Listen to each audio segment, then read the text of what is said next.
If you are a married man, come close. Come. I have a special message for you guys today. A very, very special message. Come close, come now. It is always good to let your wife know your whereabouts. If you're the type of man that you are going to location A and you tell your wife you are going to location B, you are going to learn a very, very, very, very good lesson from today's story. Always let your wife know your whereabouts at every single point in time. Because today we are covering the case of a man that traveled to another state for exams and he was unalived in cold blood, and the only thing that was able to get justice for him was because he informed his wife of every single step that he took. He informed his wife of every single place that he was in. Let's get right into the story.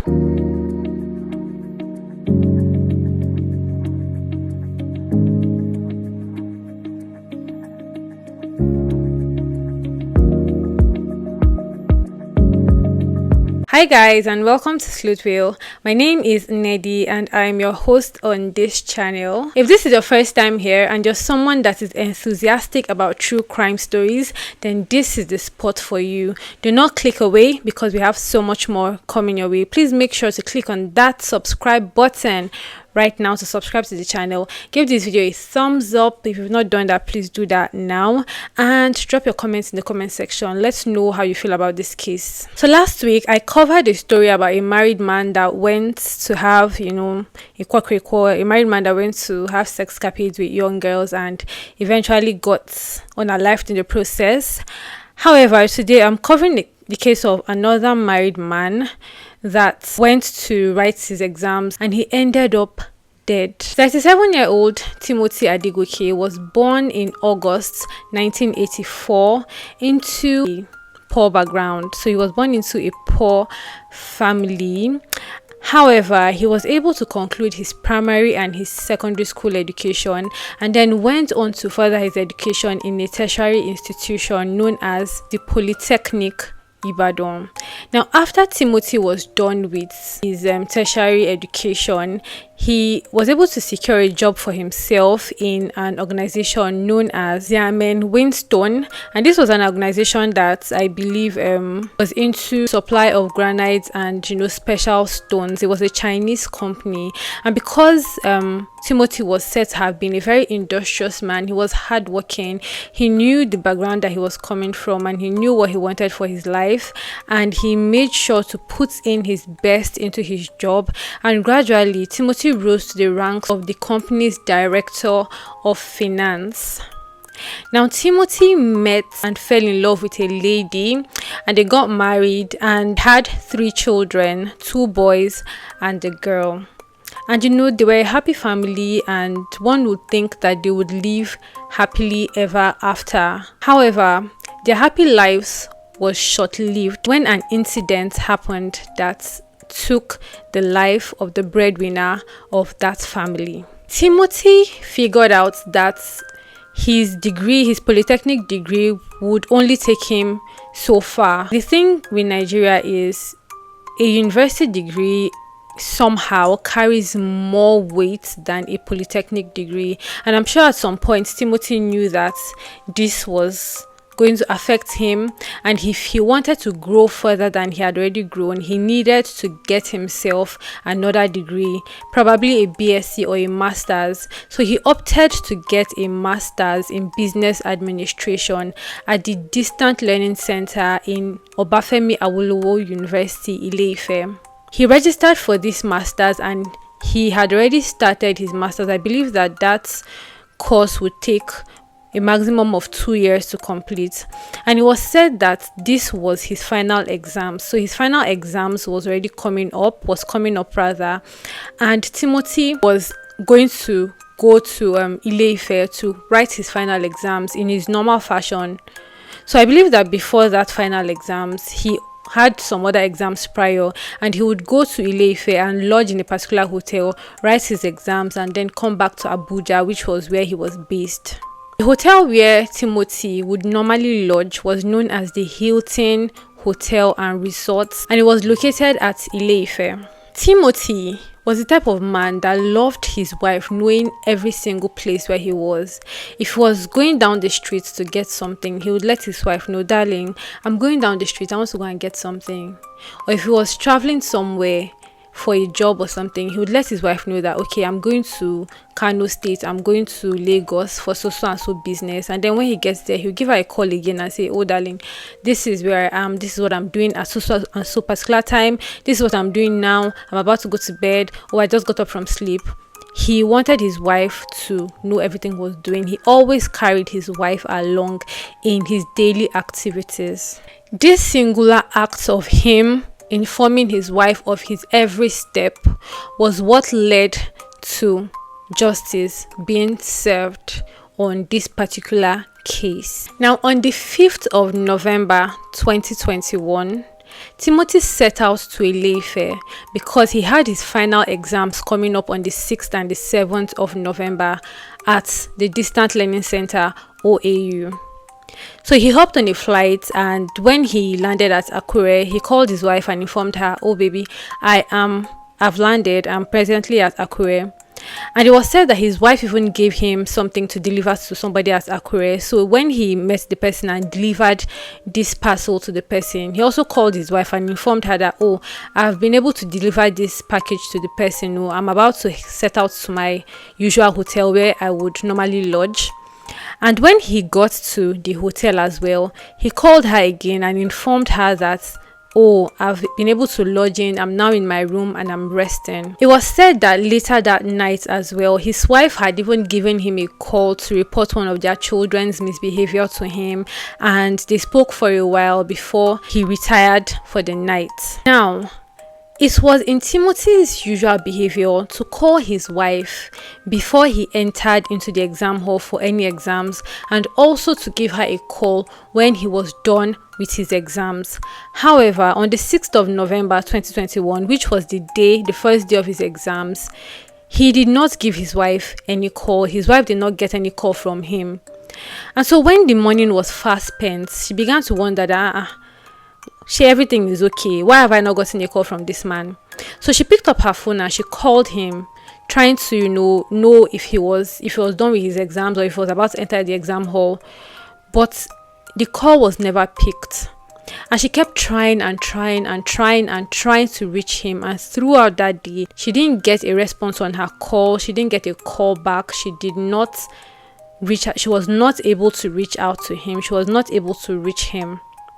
And so she became worried. It was said that she started crying and she felt as if something bad had happened to her husband.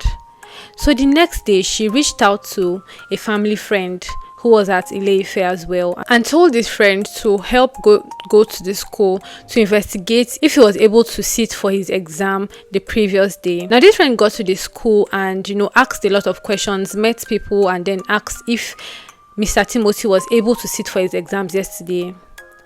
But to their utter dismay, he got the information that Mr. Timothy never showed up for that exam yesterday. He never wrote the exam that he set out to Ile-Ife for. And this family friend relayed the message to Timothy's wife that this is the information that the school is giving us. Your husband never sat for these exams. In fact, he was never present. He was not in the school premises and nobody cited him around. This only brought more worry and fear to Timothy's wife. And she immediately reached out to a relation who was also at Ile-Ife and asked the person to quickly help go to the hotel where Timothy was lodged to inquire if everything was fine with him. This family friend got to the hotel and, asked the receptionist and asked everybody that was around there if they had seen Timothy, if Timothy had lodged in the hotel. But he was informed that Timothy never lodged in that hotel.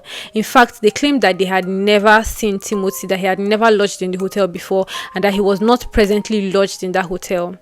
The relation then relayed to Timothy's wife what the hotel staff were saying. And this got her very, very confused because she knew that her husband usually lodged in that hotel. Like every single time he visited Ile-Ife for his exams, that was the hotel where he would normally lodge.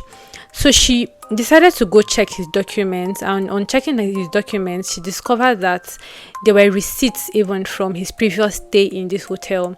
So she took pictures of these receipts and she sent it to that relation to present it to the hotel management to show them that this man, my husband, had previously lodged in your hotel several times, so why are you claiming that he has never been in that hotel before? So the relation then took these pictures and showed it to the hotel's management as well, and the story changed from he has never lodged in that hotel to he was not presently lodged in the hotel. So this relation, coupled with the family friend, then went to OAU and then made an official report, and they also made an official report to the police stating that Mr. Timothy had set out for Ile-Ife and that he had lodged in that hotel, but presently he was nowhere to be found. And so a missing persons case was opened for Mr. Timothy Adegoke. On further investigation by the police and scanning of the area, Mr. Timothy's body was found lying and buried in a shallow grave not quite far from the Hilton Hotel. With him was his personal belongings, his laptop, his phone, and some money, but he was lifeless. He was dead. Some reports have it that when Mr. Timothy was found, his throat was slit and that a particular part of his body was missing. However, the police came out to give a statement that when Mr. Timothy's body was found, every single part of his body was intact. So we really cannot say which of the story is true or false. However, what is true is that a lifeless body was found. Now let me give you a little insight into the Hilton Hotel and Resorts. This hotel was owned by a man known as Prince Ramon Adedoyin. Prince Ramon was a Nigerian educationist and a businessman. He was the founder and owner of a university known as Oduduwa University, which was also situated in Ile-Ife. He also was a co-founder of the Polytechnic Ile-Ife. Now, the police opened further investigations into what happened to Mr. Timothy. And on interrogating the staff, two of the staff ended up confessing. Now, they said that Mr. Timothy had actually been to that hotel and that he had made a payment of 37,000 naira to pay for 2 nights, to lodge for 2 nights in that hotel. That payment was made into the account of the receptionist. We don't know the reason why the payment was made into the account of the receptionist, but it was said that the payment was made into her account. And he was subsequently lodged into room 305 of the hotel. It was said that after his death, at around 11 p.m., 12 a.m. that night, that the managing director of the hotel, Mr. Rahim Adedoyin, who also happened to be the son of the owner of the hotel, Mr. Ramon Adedoyin, that he called together the manager of the hotel, known as Mr. Adeniyi Aderogba, and another staff known as Mr. Kazim, and that they had planned to move this body. So they used a cloth of the hotel, like a bedspread of the hotel, and wrapped Timothy in that cloth, and that they put him at the back of a hillock and also put his personal belongings with him, and that they were the ones that then drove to that distance, to quite a distance from the hotel, and dug a shallow grave and dumped Mr. Timothy there just by the roadside in a bush. Mr. Rahim also went ahead to burn the mattress that was in room 305 where Mr. Timothy was lodged. It was also said that Mr. Rahim then went to the CCTV room and destroyed the footage of that particular floor where Mr. Timothy was said to have lodged. He then went further to alter the receipts of the hotel to make it seem as if Mr. Timothy had never lodged in that hotel. And after that, he called together the staff of the hotel and made them swear an oath to never mention anything about what had happened in the hotel that night. After this confession was made by Mr. Adeniyi Aderogba and Mr. Kazim, the police immediately arrested the owner of the hotel, Prince Ramon Adedoyin and 6 other staff of the hotel as well. However, it was said that his son, Mr. Rahim Adedoyin, fled and ran away, and he's still at large till today. He has not been found. However, he has been declared wanted by the police. The trial then started, and Mr. Timothy's wife was represented by the popular senior advocate of Nigeria, Femi Falana. During this trial, Nigerians were very scared that justice would not prevail, that the wife of Mr. Timothy and his children, and that Mr. Timothy himself was not going to get justice because this man was an elite. He was a rich man, he was a wealthy man in Nigeria, and we all know how things happen in this country. Once you have money, things tend to be swept under the carpet. The most that people thought he would have gotten was a slap on the wrist, and that he would have been told never to do that again. However, that was not the case. Surprisingly, the Osun State judge that was presiding over this case sentenced Mr. Ramon Adedoyin to death by hanging. The 2 other accomplices as well, Mr. Adeni Adirogba and Mr. Kazim, were also sentenced to death as well. And it seemed like justice actually prevailed.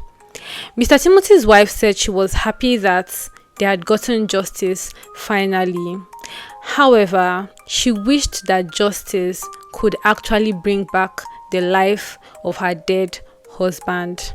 The judge also stated that the children of Mr. Timothy were going to be taken care of and cared for from the proceeds of the estate of Prince Ramon Adedoyin.